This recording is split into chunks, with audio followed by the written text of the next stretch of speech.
Your page is called Tuesday officially, right? You say Tuesday officially. No, Tuesday officially. But it's official. Official. Okay, now. Okay, Mauri. I think you have like a very sizzling topic to talk about today, right? And we've been planning on this for the longest time. Oh, yes, sir. Introduce us Tuesday officially. Today with Mauri from Tuesday Official. Oh, all right. Very good. Okay. Thanks for the introduction. And as you say, we got two very hot topics. One is stress, and the other one is sex. All right. Okay. Are you ready to go? Okay. Go ahead. So, question number one. What is the correlation between stress and sexual performance? In one sentence, I would say that if you are stressed out, you're going to perform sexually bad. In a simple word, stress high means sex low. All right. So let's go back a bit in time. Now we're going to go back to a time when man was living in caves before civilization. All right. What is the stress that men have? Going hunting. Your food might be taken away by other bigger predators like lions, whatever other animals, like dogs or whatever, which is going to take your hunt away. And maybe not having a successful hunt. That means you go out hunting, you don't get anything. Your small unit of family or whoever you will live with, even you're going to be starving that day because you had no hunt. You didn't get anything. You didn't hunt successfully. There was nothing to hunt that day. So that was a failure, right? So that's going to be a bit of a stress. Now that stress drove early men to go and become actually gatherers, like gathering fruits and all this, because you didn't hunt. So what do? You pluck something from the tree and start eating. These kind of things. That was one of the theories to see initially to go and get this kind of food. So stress is actually a good drive in the right amount, in small amounts at the right time. All right. And one more time that you are stressed out with is if you're being chased by a dog, you're being chased by the lion, whatever it is like you're going to be in stress, right? But then when you are safe, when you are away from this stressing factor, your stress hormone comes down. Now, let me ask you something. If you're running away from the lion or dog, are you going to have the mood to have sex? Are you going to be driven? No. No, you're like, I'm done. I have to survive. Survival instinct. All right? So it's flight and fight. Flight or fight mode. Right? So that's going to be the main thing, what stress drives you to. All right? Survival. The stress these days that we have is a bit more constant.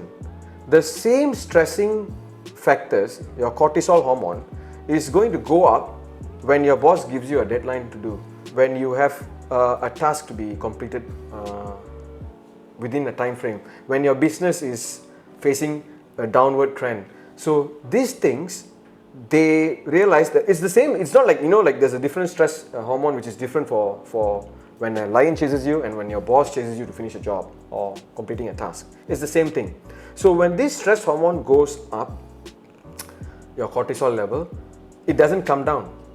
It is there. The next day you go to work, you've got to complete something. The following day you have to face someone who's superior to you, or your business is still not picking up yet. So these stressing factors is going to disturb your mind. At the same time, when the stress hormone is up, your sex hormone is going to be either low if your stress hormone is high for a long period of time, or it's going to be dysfunctional.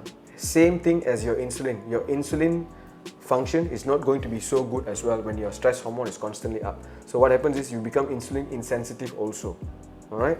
So these are a few things that become insensitive when your cortisol level is high. Now, yeah. So I would like to add you something about that. But as you mentioned, stress is caused by a hormone which is called cortisol. Yeah. So, for example, no, not stress is caused by cortisol. When you're stressed, your body produces cortisol.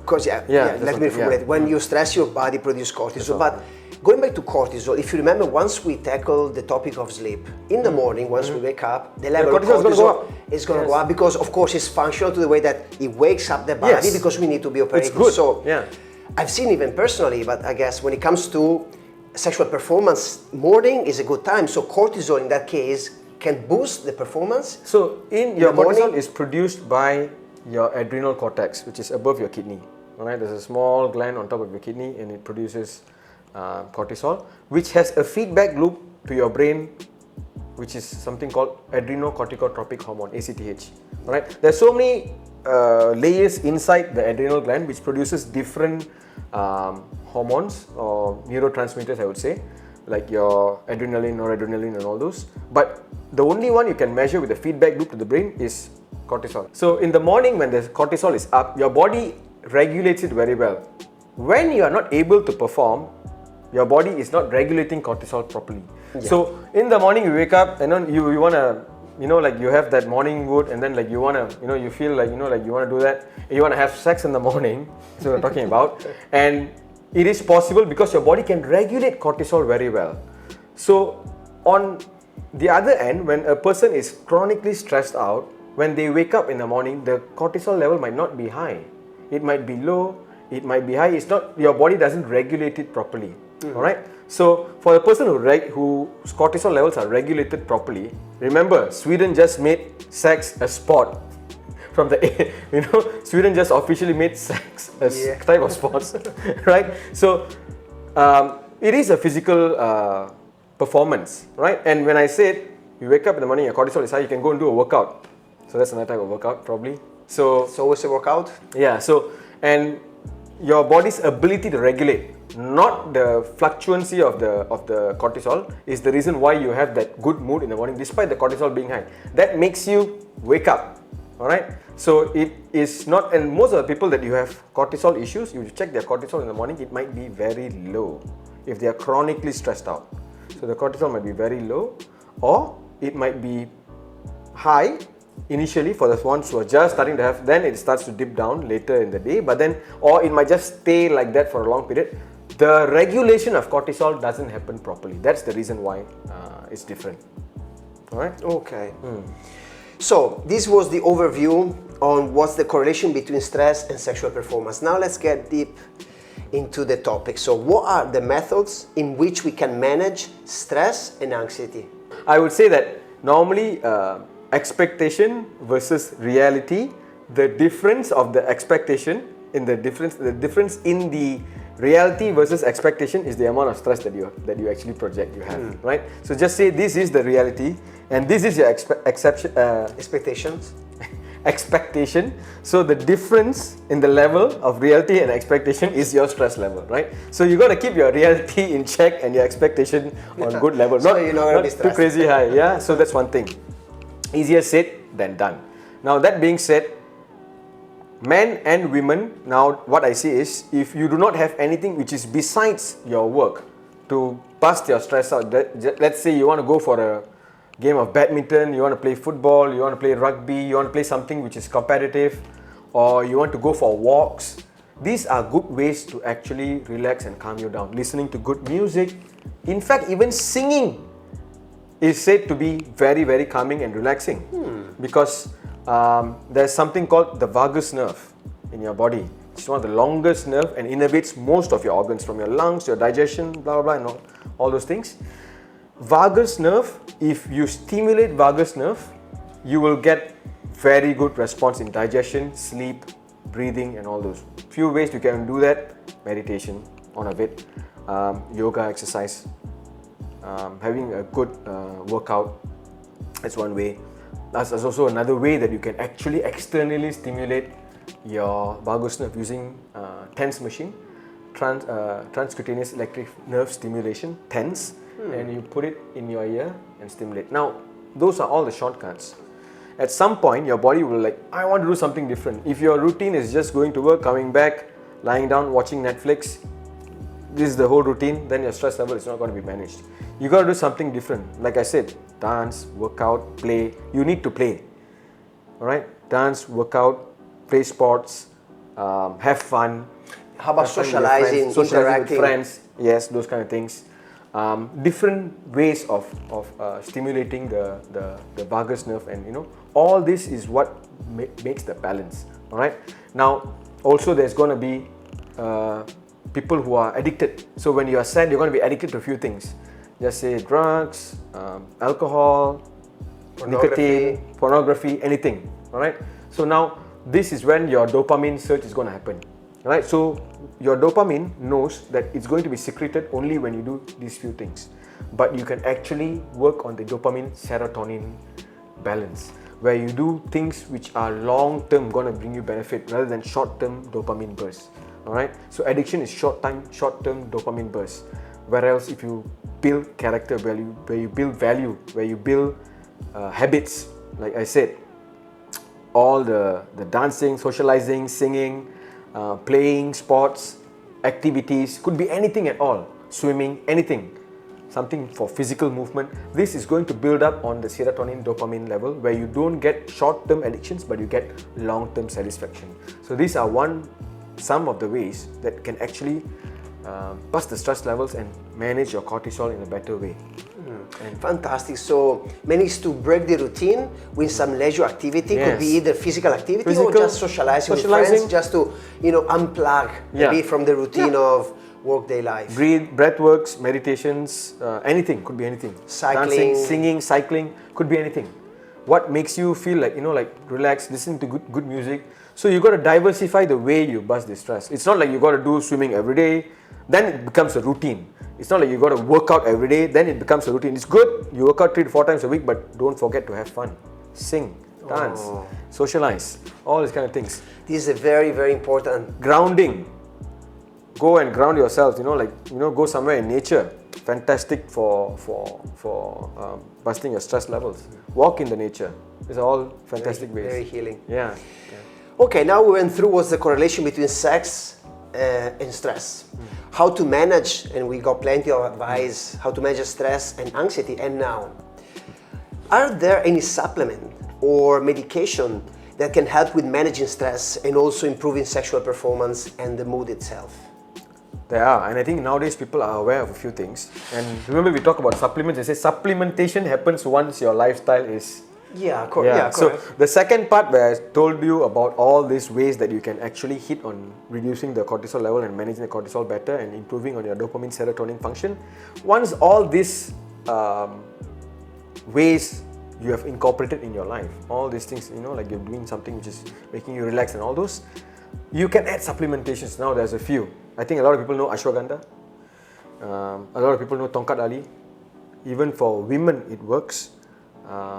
A lot of people know maca, improving sexual function as well as reducing stress as well. A lot of people know something called scalitium. Have you heard of it? No, this one no. So scalitium is Scalitium. It's a flower from an African tribe, and they've been using it for hundreds of years in one of these African tribes to reduce stress levels and calm themselves down. And it's available in Malaysian market now. You can find it in the pharmacies. Some pharmacies, not all. And you take like around 150 to 200 milligrams, or even 100 milligrams. It improves your serotonin function. So it's better taken by the end of the day, just to... You can play with it. Either you can take it in the morning or you can take it in the evening, up to you. Does it boost, because ashwagandha is interesting, we already spoke about it. It can either support the production of testosterone and on a way, and the other way can even relax. So the cortisol function, yes. Yeah, it's the same thing? Scalitium also works on the cortisol and improves on serotonin. Okay, not testosterone part. Yeah. Not testosterone, but if you're relaxed, sometimes when we do blood tests in the clinic and we find out that the testosterone is absolutely normal, but the cortisol is just haywire. So you have to understand that it's not only the function of testosterone or the function of estrogen or progesterone, it's also calming down. It's the cortisol regulation and reducing the stress factors. Exposing yourself to sun is another way as well. Remember that vitamin D is very important in regulating your cortisol. So all this is very important. So do all this. So vitamin D is, as I said, another supplement that you can add on to if your vitamin D is low. And if you suspect that your vitamin D is low, if you've not been taking any supplementations, please do. 5,000 to 10,000 IUs per day. In the liquid version, oil-based liquid form. Yeah, liquid form is the best. Yeah. So these are the things. How about magnesium? Magnesium calms you down at night to go to sleep. You can add it to fish oil at night. These are all calming methods, relaxing. And make sure that if you are struggling to sleep at night, make sure that your room is adequately aired.